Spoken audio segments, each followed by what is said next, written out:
लाल बहादूर शास्त्री, घर एकीकडं, मध्ये गंगा नदी आणि पलीकडं शाळा. रोज काठावर जाऊन उभा राहायचंय, नौकेत बसायचंय आणि मग शाळेपर्यंत पोहोचायचंय. पण परिस्थिती हलाखीची, गरिबीची, खिशात पैसे नसायचे. एके दिवशी शाळेत जाण्यासाठी गंगेच्या काठावर आले. बराच वेळ उभा राहिले. नाविकांना विचारलं, लाल बहादूर येतोयस ना? लाल बहादूर म्हटले, नाही, जा तुम्ही. का रे? पैसे नाहीयेत माझ्याकडं. अरे मग उद्या दे. पण उद्या तरी कुठून येतील? अरे मग आल्यावर दे. नको, आई सांगते, आपलं ओझं दुसऱ्याच्या डोक्यावर नको, तुम्ही जा, मी येईन. नाव निघून जायची. लाल बहादूर शास्त्री अंगावरचे कपडे काढायचे, त्या कपड्यात स्वतःची वह्या पुस्तकं गुंडाळायचे, त्याचा मुंडा असं डोक्याला बांधायचे आणि सरळ गंगेत उडी घ्यायचे. झपाझप पोहत पलीकडच्या काठावर पोहोचायचे. परत काठावर कपडे घालायचे, वह्या पुस्तकं हातात, आणि मग शाळेत जाऊन बसायचे. परिस्थितीशी लढणारे ते लाल बहादूर शास्त्री या देशाचे पंतप्रधान झाले. संघर्ष तुम्हाला घडवतो. रामेश्वरमला पेपर वाटायचं काम करणारे एपीजे अब्दुल कलाम या देशाचे राष्ट्रपती झाले. तुम्ही कसे आहात, गरीब की श्रीमंत, याच्यावर तुमचं यश ठरत नाही, हे पहिलं लक्षात असू द्या. सगळ्यात महत्वाची गोष्ट आहे ती. फिलिपाईन्स देशामध्ये रिहा बुलोज नावाची एक 11 वर्षाची मुलगी एके दिवशी शाळेतून घरी आली. आल्या आल्या वडिलांना म्हणाली, बाबा, शाळेच्या धावण्याच्या स्पर्धेत माझा पहिला क्रमांक आला. वडिलांना प्रचंड आनंद झाला. अभिनंदन बेटा, खूप खूप खूप अभिनंदन, खूप छान. तशी वडिलांच्या कुशीतनं बाजूला होत ती चिमुरडी रिहा म्हणाली, पण बाबा, आता माझा शाळेत पहिला नंबर आलाय ना, माझी राष्ट्रीय स्पर्धेसाठी निवड झालीय, पुढच्या महिन्यात स्पर्धा आहे बाबा. वडिलांना आणखी आनंद झाला, खूप छान, कॉंग्रॅच्युलेशन बेटा, अभिनंदन, राष्ट्रीय स्पर्धेत धावणार मुलगी माझी. पण त्याच वेळी ती चिमुरडी म्हणाली, पण बाबा, आता मी राष्ट्रीय स्पर्धेत पळणार ना, मग मला स्पोर्ट्सचे शूज लागतील. बाबा, घ्याल ना धावण्याचे बूट? वडील म्हटले, घेऊया. या महिन्याचा पगार आला ना की तुला स्पोर्ट्सचे शूज जरूर घेऊया. ती चिमुरडी आनंदाने उड्या मारत मारत सरावाला निघून गेली. दिवस गेले. आता राष्ट्रीय स्पर्धा 4 दिवसावर आली. त्या दिवशी ही रिहा वडिलांकडे गेली. बाबा, स्पर्धा 4 दिवसावर आली आहे, तुम्ही स्पोर्ट्सचे शूज घेतो म्हणालात, घ्या ना बाबा. 2 दिवस तरी मला शूज घालून सराव करायला नको का? घ्या ना बाबा, कधी घेणार? पोरीचे बोल ऐकले आणि वडिलांच्या डोळ्यातनं खळ खळ खळ अश्रू खळायला लागले. आलेला हुंदका दाबत म्हणाले, बेटा, घ्यायचे होते ग शूज तुला, पण या महिन्याचा पगारच नाही हातात आला, पैसे नाहीयेत बेटा माझ्याकडे, मला माफ कर, मी नाही घेऊ शकत बूट तुला. आपल्या वडिलांच्या डोळ्यातले अश्रू त्या चिमुरडीनं बघितले आणि स्वतःच्या अश्रू लपवत सरदिशी तिथून निघून गेली. मला शूज नाहीत, मी आता पळणारच नाही, मला बूट नाहीत ना, मी धावणारच नाही, असा नकारात्मक विचार तिनं केला नाही. मी पळेन, मी धावेन आणि मी जिंकेनही, या ध्येयानं ती स्पर्धेत उतरली. सगळे स्पर्धेतले स्पर्धक स्पोर्ट्सचे कपडे घातलेले, स्पोर्ट्सचे शूज घातलेले आणि त्यांच्या रांगेत उभा आहे ही अनवाणी पायाची 11 वर्षाची चिमुरडी रिहा. आता काही क्षणात स्पर्धेला सुरुवात होईल. सगळे स्पर्धक एका रांगेत उभा राहिले. प्रत्येकाच्या पायात स्पोर्ट्सचे शूज. या रिहाचं लक्ष सगळ्यांच्या पायाकडे गेलं आणि नंतर स्वतःच्या पायाकडे. स्वतःचे अनवाणी पाय पाहून तिला काय वाटलं कुणास ठाऊक, ती सरकन बाजूला झाली आणि जखमेवर बांधायच्या पट्ट्या तिनं स्वतःच्या पायावर बुटासारख्या बांधल्या आणि त्याच्यावर लिहिलं NIKE, नाईके. जणू नाईकेचे शूज घालून ती उभा आहे. आणि बघता बघता स्पर्धेला सुरुवात झाली. स्पर्धक पळायला लागले. ही अनवाणी पायाची रिहा धावू लागली. पाय ठेचकाळत होते, रक्ताळत होते, वेदना होत होत्या, पण तिला फक्त ध्येय दिसत होतं, जिंकायचंय, फक्त जिंकायचंय. बेभान पळत राहिली. 400 मीटर, 800 मीटर, 1500 मीटर या तिन्ही धावण्याच्या स्पर्धेत ती 11 वर्षाची चिमुरडी पहिली आली. तिनं 3 सुवर्ण पदक कमावली. ती चिमुरडी रिहा सांगते, परफॉर्मन्स बुटात नसतो, परफॉर्मन्स डोक्यात असतो. तुमच्या पायाला वेग बुटामुळे येत नाही, तुमच्या पायाला वेग तुमच्या उरातल्या जिद्दीमुळे येतो. मला जिंकायचं आहे ही विलक्षण जिद्द तुम्हाला जिंकूनच देते. या रिहाचा पराक्रम नायके कंपनीला कळाला आणि या नायके कंपनीनं जाहीर केलं, इथून पुढं या रिहाचा सगळा खर्च आमची कंपनी करेल. तुम्ही सुरुवात करा. सगळी सृष्टी तुमच्या पाठीशी उभा असते, सगळी सृष्टी. नाहीतर बघा ना, छत्रपती शिवाजी महाराजांनी स्वराज्य निर्माण केलं. काय होतं महाराजांकडं? सैन्य होतं, सामर्थ्य होतं, संपत्ती होती, होतं काय? काही नाही. पण तरी महाराजांनी शून्यातनं राज्य उभा केलं. म्हणजे महाराज शून्यातून राज्य उभा करतात आणि आमच्याकडे मात्र सगळं रेडीमेड तयार असताना आमच्या हातून काही होत नाही. नाहीतर एखाद्याला ढाल द्यावी, तलवार द्यावी, एवढंच काही त्याला घोड्यावर नेऊन बसवावा, त्याच्या पुढे जाऊन त्याला रणांगणात नेऊन सोडावा आणि मग म्हणावं, लेका आता तरी लढ. तरी पट्ट्या निवांतच. अरे लढ की. तुम तो लढू कसा? एका हातात ढाल आहे, दुसऱ्या हातात तलवार आहे, दोन्ही हात एंगेज आहेत, लढणार कसा? अरे मग निदान पळून तरी जा. पळू तरी कसा? घोड्यावर बसलो दिसत नाही का? चो बाजूनी अडचण आहे आमची. मुंगी बघितली? मुंगी मुंगी मुंगी केवढीशी, तिचं डोकं केवढंच, डोक्यातला मेंदू केवढाचा. तरी पण त्या मुंगीला बरोबर कळतं कुठल्या गावातल्या, कितव्या आळीतल्या, कितव्या घरातल्या, कितव्या खोलीतल्या, कितव्या कपाटावरच्या, कितव्या फळीवर किती नंबरचा साखरेचा डबा आहे. सांगावं लागत नाही, रस्ता दाखवावं लागत नाही. कणभर मुंगी पण ध्येय गाठते ना. अरे कणभर मुंगी ध्येय गाठत असेल, आपल्याला अडचण काय आहे? तुम्हाला माहिती आहे, मुंग्यांच्या अनेक प्रजाती आंधळ्या असतात. मुंग्यांना डोळे नाहीत. मुंग्यांच्या डोक्यावर अँटेने असतात. त्यातून टेस्टोरिन नावाचं केमिकल स्त्रवतं आणि त्याच्यावर मुंग्या चालत राहतात. डोळे नसलेल्या मुंग्या रांग चुकवत नाहीत, अजिबात नाहीत, अजिबातच नाहीत. सगळ्यात महत्वाची गोष्ट आहे ती. परवा एका तत्वज्ञाला कुणीतरी विचारलं, हे जग कधी संपेल? तो म्हटला, ज्या दिवशी एखादी मुंगी एकाच जागी निवांत आराम करताना तुम्हाला दिसेल, त्या दिवशी समजून जा जगाचा अंतकाळ जवळ आलाय. मला फक्त निवांत आणि आरामात बसलेली मुंगी दाखवा. चुकून दिसणार नाही, चुकून नाही, अजिबात नाही, अजिबात नाही. अखंड अखंड अखंड कार्यरत असते. माणसं काय काय सांगतात, इतकं काम मरायचंय का? कामानं माणूस कधीच मरत नाही. माणूस कामाच्या ताणानं मरतो, हे पहिलं लक्षात घ्या. बऱ्याच विद्यार्थ्यांची तक्रार आहे, आम्ही अभ्यास करतो पण लक्षात राहत नाही. बहुतेक परमेश्वरानं आम्हाला दिलंच नाही का काय? असं नाही, सगळ्यांना सारखं दिलंय. पण अडचण काय होते माहितीये?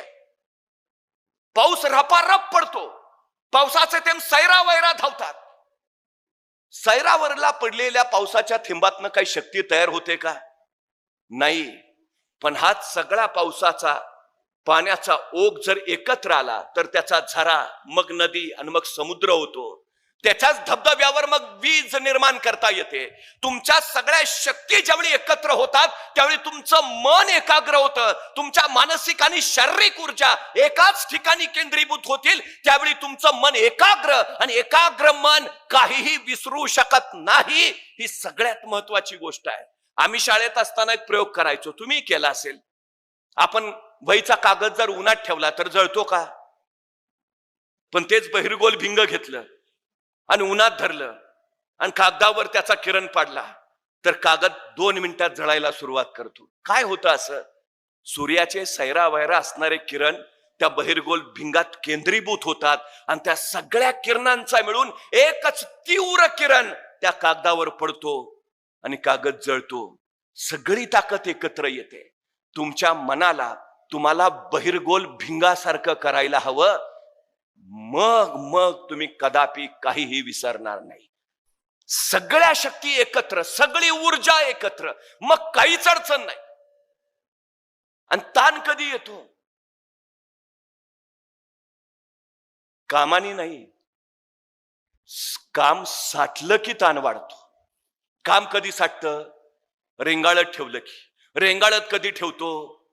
इच्छाशक्ती नसली की. इच्छाशक्ती कधी नसते? ध्येय नसलं की. ध्येय कधी नसतं? गांभीर्य नसलं की. गांभीर्य कधी नसतं? काय जन्माला आलोय तेच माहिती नसलं की. सगळ्यात महत्वाची गोष्ट काय आहे? ज्याला गांभीर्य आहे स्वतःच्या आयुष्याचं, तो एक क्षणही वाया घालवत नाही, अजिबात नाही, विषयच नाही. एक क्षण वाया घालवत नाही. ज्याला वेळेचं मोल कळालं त्याला आयुष्याचं महत्व कळालं. ही सगळ्यात महत्वाची गोष्ट आहे.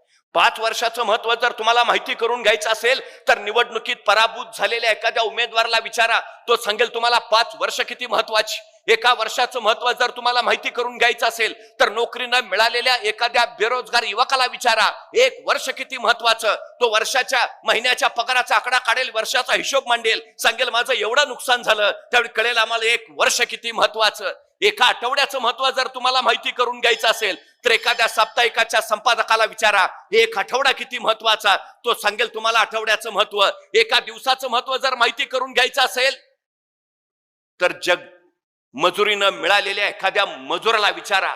मजुरी अभावी खोपटातली चूल ज्यावेळी पेटत नाही आणि चुलीतली आग ज्यावेळी पोटात पेटते त्यावेळी तो सांगेल तुम्हाला 1 दिवसाचं महत्व.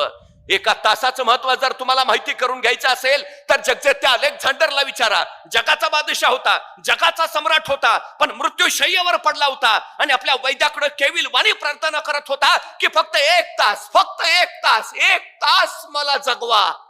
त्या जगजेत्या अलेक्झांडरला विचारा 1 तास किती महत्वाचा.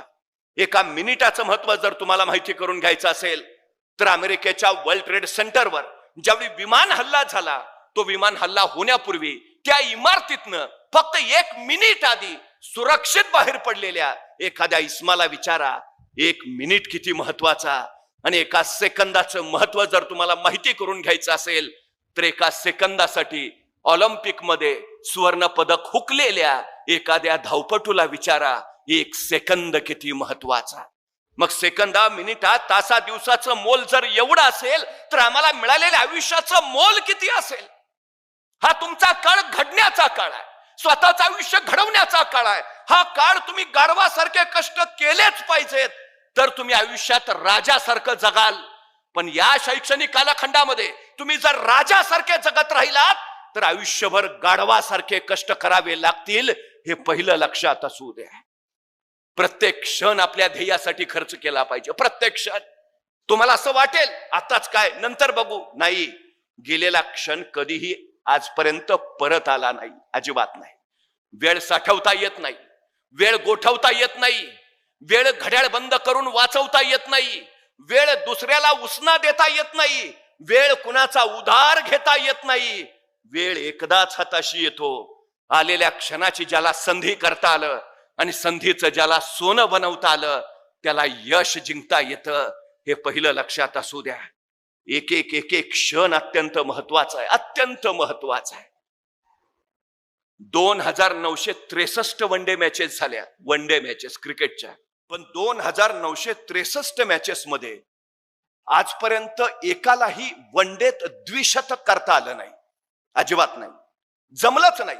50 ओव्हर मध्ये एकट्याच्या 200 धावा शक्यच नाही, अशक्य, इम्पॉसिबल, कुणालाच नाही जमलं. पण वयाच्या 16व्या वर्षी ज्यांनी क्रिकेटच्या मैदानावर पदार्पण केलं ते सचिन तेंडुलकर फेब्रुवारी 2010 मध्ये मैदानावर उतरले आणि 2963 वनडे नंतर पहिलं द्विशतक सचिन तेंडुलकरनी झळकावलं. कोण म्हटलं अशक्य आहे? आय कॅन, मी करेन, केलं. 2963 मॅचेस नंतर पहिलं द्विशतक सचिन तेंडुलकरचं. दुसऱ्या दिवशी पत्रकारांनी सचिन तेंडुलकरला प्रश्न विचारला, तुम्ही एवढा द्विशतकाचा विक्रम केला, दुसऱ्या दिवशी सकाळी उठल्या उठल्या पहिले सगळे पेपर हातात घेतले असतील, सगळ्या पेपरमध्ये फ्रंट पेजला तुमच्या बातम्या, मास्टर ब्लास्टर सचिन तेंडुलकरचं द्विशतक. सकाळी उठल्या उठल्या तुम्ही पहिला मोबाईल हातात घेतला असेल, सगळ्यांचे अभिनंदनाचे मेसेज, कॉंग्रॅच्युलेशन्स, पहिले मोबाईल घेऊन मेसेज बघत बसला असाल. सचिन तेंडुलकर काय म्हटला माहितीये? सचिन तेंडुलकर म्हटला, 25 वर्ष झाली रोज सकाळी 6 वाजता मी मैदानावर नेटमध्ये सराव करत असतो. 25 वर्ष रोज सकाळी 6 वाजता मैदानावर नेटमध्ये. मी रविवारची सुट्टी घेतली नाही, मी दसरा दिवाळीला घरी थांबलो नाही. 25 वर्ष रोज सकाळी 6 वाजता मैदानावर. मी जर सकाळी उठून पेपर हातात घेऊन बसलो असतो तर मी क्रिकेटचा देव झालोच नसतो. मी जर मोबाईल काढून बसलो असतो मला भारतरत्न मिळालाच नसता. माझ्या ध्येयाचा अव्याहतपणे पाठलाग करत आलो, म्हणून हे यश आहे. आमचं काय? उठला की पहिला मोबाईल. कोण आहे आपण? सीएम आहे का डीसीएम आहे?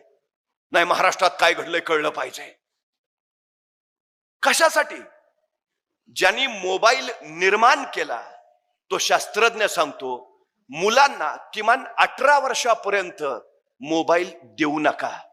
त्यानं स्वतःच्या मुलालाही 18 वर्षापर्यंत मोबाईल दिला नाही, अजिबात नाही. 12वीच्या गुणवत्ता यादीत येणाऱ्या मुलांच्या मुलाखती जर कधी ऐकल्या तर ते सांगतील 2 वर्ष मी मोबाईलला हात लावला नाही. 2 वर्ष. तुम्हाला यश जिंकायचं आहे ना, अनवॉन्टेड डेव्हिल बाजूला ठेवावा लागेल तुम्हाला. आणि आत्ता मोबाईल हातात घेतला ना, आयुष्यभर मोबाईलच्याच गेम खेळाव्या लागतील. आयुष्याचा गेम तुमच्या हातातनं गेलेला असेल हे पहिलं लक्षात असू द्या. सगळ्यात महत्वाची गोष्ट आहे ती. सगळ्यात ज्याला घडायचं आहे त्यांनी काही शिस्त पाळायलाच हवी. शिस्त हीच यशाचं सगळ्यात मोठं सूत्र आहे हे पहिलं लक्षात ठेवा. सुरुवात करा, अडचण नाही, आजपासून सुरू. मला सांगा महाराजांकडे काय होतं? 1645 ला महाराजांनी राजगड घेतला. बेवसाऊ होता, म्हणजे घेतला तर बांधला पाहिजे, बांधायचा तर पैसे पाहिजेत. होते का महाराजांकडे? नव्हते. मग महाराज असं म्हटले का आता घेतला राजगड तर बांधला पाहिजे, बांधायचा तर फंड्स पाहिजेत, आहेत कुठं आपल्याकडं, मग कशाला घ्या, बघू फंड्स आल्यावर. थांबले महाराज? नाही. महाराज म्हणले फंड्स येतील तेवढा येतील, राजगड तर घेऊया. 45 ला घेतला राजगड. 46 ला तोरणा जिंकला महाराजांनी आणि तोरण्यावर महाराजांना सोन्याच्या मोहरांनी भरलेले 7 हंडे सापडले आणि त्या संपत्तीतनं महाराजांनी राजगड बांधून पूर्ण केला. महाराज सांगताय तुम्ही सुरुवात करा, जगदंबा आशीर्वाद घेऊन तुमच्या पाठीशी उभा असते. आणि सुरुवात केली तर पोचाल ना. पोचतात ते जे सुरुवात करतात. एका मावळतीच्या वेळेला डोंगराच्या पायथ्याला एक सद्ग्रस्त उभा होता. मी तिथूनच निघालो होतो. त्याला विचारलं का थांबलाय? तो म्हटला नाही, डोंगरावर जायचं आहे. म्हटलं जा ना. मग नाही, अंधार आहे ना. मग मी त्याला माझ्या हातातला कंदील दिला, म्हटलं जा आता. मी घरी निघून आलो. दुसऱ्या दिवशी पहाटे मी परत तिथं पोहोचलो. तो सद्ग्रस्त तिथंच उभा. मी त्याला म्हटलं अरे वा, जाऊन आला वाटतं. तो म्हटला नाही, गेलोच नाही. म्हटलं का? अंधार आहे ना. मी म्हटलं तुम्हाला कंदील दिला होता ना. हो दिला होता ना, पण त्याचा उजेड फक्त माझ्या पायापुरताच पडतो, मला किती लांब जायचं आहे. अरे भल्या माणसा, तू चालायला सुरुवात तर कर, उजेड आपोआप तुझ्या पावलाबरोबर येत जाईल. सुरुवात करणं फार महत्वाचं आहे. 1670 साली मोगल मराठा संघर्ष प्रचंड वाढला. मोगलांची फौज 1 लाखाच्या पुढं आणि महाराजांची अवघी 20,000. मग महाराज असं म्हटले का त्यांची 1 लाख आपले 20,000, डिपॉझिट पण राहणार नाही, कशाला अर्ज भरा? नाही. महाराज म्हणले 20 तर 20, सुरुवातच करूया. असं नाही म्हटले बघू आपली लाखभर करून मग लढायचं ठरवू. नाही, 20 तर 20, सुरुवात तर करू. केली. 1670 ला महाराजांनी प्रबळगड जिंकला आणि प्रबळगडाची पाहणी करायला महाराज पालखीत बसून गडावर निघाले. पालखीतून प्रबळगडावर न जाताना महाराजांच्या शेल्याचं एक टोक तिथल्या बोरीच्या झाडाच्या फांदीच्या काट्यात अडकलं आणि महाराजांना ताण बसला. तसे महाराज म्हणाले पालखी थांबवा. पालखी थांबली आणि महाराज सोबत त्यांना म्हणाले हे बोरीचे झाड आमच्या पुढे जाण्यावर आक्षेप घेते आहे. हे बोरीचे झाड आम्हाला पुढे जाण्यापासून अडवते आहे. हे बोरीचे झाड आम्हाला काही सांगू पाहते आहे. इथं काहीतरी आहे आहे आहे. खाना. माणसं कामाला लागली, खाणायला लागली. 5-6 फूट गेली, दगडी भिंत सापडली, उकरली. 27 घागरी आणि 4 कढया एवढं सोनं महाराजांना तिथं सापडलं. त्या संपत्तीतनं महाराजांनी शस्त्रसज्ज सैन्य उभा केलं आणि मोगलांच्या विरोधातला लढा तीव्र केला. महाराज सांगतायत तुम्ही सुरुवात करा, सगळी सृष्टी मदत घेऊन तुमच्या पाठीशी उभा असते. सगळी सृष्टी. तुम्ही ठरवायला हवं, सुरुवात करायला हवी. बाकी काही अडचण नाही, अजिबात काही अडचण नाही. सगळ्यात महत्वाचं आहे ते सगळ्यात तुमचे कष्ट हीच तुमची यशाची सर्वोत्तम पायरी आहे. कष्टाच्या पायरीवरच तुमचं यश उभं असतं. जिथे कष्ट नाहीत तिथं यश सावलीलाही उभा राहत नाही. हे पहिलं आपण लक्षात घ्यायला हवं. सगळ्यात महत्वाचं मायकल फेल्प ऑलिम्पिक मध्ये जलतरणात ज्यांनी 8 स्वर्ण पदक कमावली. जगाच्या इतिहासातला पहिला जलतरणपटू आहे ज्यानं ऑलिम्पिक मध्ये 8 स्वर्ण पदक. 8. पत्रकारांनी त्याला विचारलं आतापर्यंत कुणाला जमलं नव्हतं, तुम्हाला कसं जमलं? आणि मायकल फेल्प म्हटला याच्यापूर्वी एका जलतरणपटूला ऑलिम्पिकमध्ये 6 सुवर्ण पदकं मिळालेली. मी त्याचा अभ्यास केला. माझ्या लक्षात आलं 6 सुवर्ण पदकं मिळवण्यासाठी तो जलतरणपटू रोज 6 तास पाण्यात असायचा, रोज 6 तास सराव करायचा. माझ्या लक्षात आलं 6 तास सराव करून जर 6 सुवर्ण पदके मिळवता येत असतील, मला 8 सुवर्ण पदके मिळवायचे आहेत. म्हणजे मला 8 तास पाण्यात सराव केला पाहिजे. 4 वर्ष झाली मी रोज 8 तास पाण्यात आहे, रोज 8 तास तलावात, रोज. त्याच्या बळावर ही 8 सुवर्ण पदक आहेत. तुम्ही किती तास अभ्यास करता त्याच्यावर ठरतं तुम्ही किती टक्के मिळवणार आहात. ते अभ्यास न करता कुणाला मार्क्स मिळालेत अशक्य आहे. 8 तास अभ्यास करा 80% पडतील. 10 तास अभ्यास करा 100%च. तुम्ही कष्ट किती करताय त्याच्यावर ठरतं तुम्हाला यश किती मिळणार. सगळ्यात आणि सगळ्यात महत्वाची गोष्ट आहे, सगळ्यात या जगात कुणालाही कष्टाशिवाय काहीही मिळालेलं नाही, अजिबातच नाही. एक साधू होते, चमत्कारी होते. ते नाचायला लागले की पाऊस पडायचा. काही तुमच्यासारखी 4 मुलं त्यांच्याकडे गेली, म्हटले तुम्ही नाचला की पाऊस पडतो म्हणे. साधू महाराज म्हटले खरं आहे ते. मग तुम्ही नाचल्यावर जर पाऊस पडत असेल तर आम्ही नाचल्यावर पण पाऊस पडला पाहिजे. साधू महाराज म्हटले बरोबर आहे, पडायलाच पाहिजे. असं नाही म्हटले, स्पर्धा लावायची. आम्ही पण नाचणार, तुम्ही पण नाचायचं, बघू पाऊस पडतोय का. दुसऱ्या दिवशी पहाटे 4 वाजता ही 4 मुलं आणि ते साधू शाळेच्या मैदानावर गेले. साधू महाराज म्हटले तुम्ही सुरू करा. मग एका मुलाने नाचायला सुरुवात केली. 5 मिनिटं, 10 मिनिटं, 15 मिनिटं, 20 मिनिटं, 25 मिनिटं नाचला. थकला दमला बाजूला झाला, पाऊस पडलाच नाही. दुसरा मुलगा पुढे झाला, अर्धा तास पाऊण तास नाचला. थकला दमला बाजूला झाला, पाऊस पडलाच नाही. तिसरा मुलगा पुढे झाला, अर्धा तास पाऊण तास 1 तास नाचला. थकला दमला बाजूला झाला, पाऊस पडलाच नाही. तिसरा मुलगा पुढे झाला, तास, 1.5 तास, 2 तास नाचला. थकला दमला बाजूला झाला, पाऊस पडलाच नाही. मग साधू महाराज पुढे झाले. 12 वाजता त्यांनी नाचायला सुरुवात केली. साधू महाराज नाचत राहिले. 1 वाजला, 2, 3, 4 वाजले, 5 वाजले, 6 वाजले, 7 वाजले, रात्रीचे 8 वाजले. साधू महाराज नाचतातच आहेत. 9 वाजले, 10 वाजले आणि अचानक आभाळ भरून आलं आणि रप रप रप रप पाऊस पडायला लागला. ती मुलं म्हटली आम्ही नाचलो, पाऊस पडला नाही, पण तुम्ही नाचल्यावर मात्र पाऊस पडला, कसं काय. साधू महाराज म्हटले मला फक्त 2च गोष्टी माहिती आहेत. पहिली गोष्ट मी नाचतोय म्हणजे पाऊस पडलाच पाहिजे, आणि दुसरी गोष्ट जोपर्यंत पाऊस पडत नाही मला नाचलंच पाहिजे. ही यशाची 2 सूत्र आहेत.